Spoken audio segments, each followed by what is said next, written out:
In the stillness of the night, a voice spoke, not from the wind, not from the earth, but from the heavens themselves.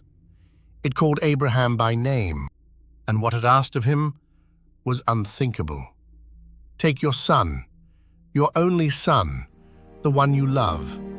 Take Isaac and offer him as a sacrifice. Abraham's breath caught in his chest. He looked upon his boy, sleeping peacefully beneath the stars, and the weight of those words pressed down on him like a mountain. Before dawn, Abraham rose.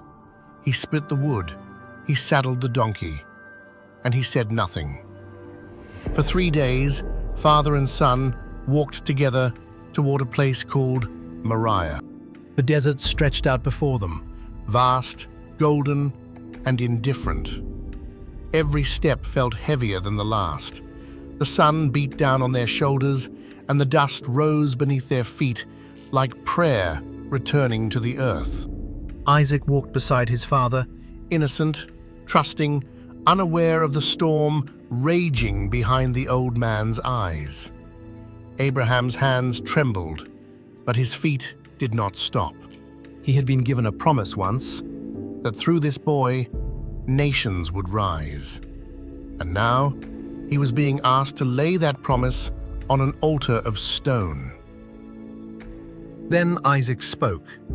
His voice, clear and curious, cut through the silence like a blade. "Father?" Abraham could barely answer. "Yes, my son." "I see the fire. I see the wood. But where is the lamb for the sacrifice?" The question hung in the air between them, unbearable in its innocence. Abraham swallowed hard. His voice cracked as he whispered the only words faith would allow him. "God himself will provide the lamb." At the summit, Abraham built the altar. Stone by stone, he arranged the wood.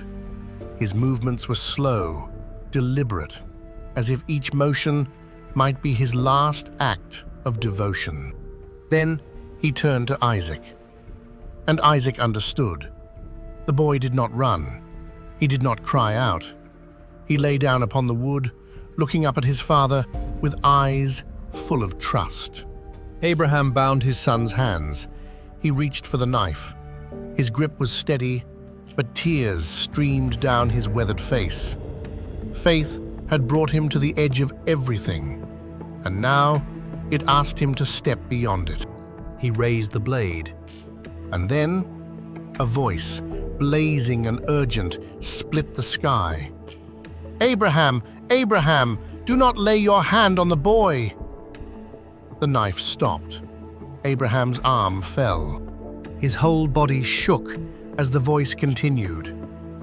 "Now I know that you fear God, for you have not withheld your son, your only son, from me."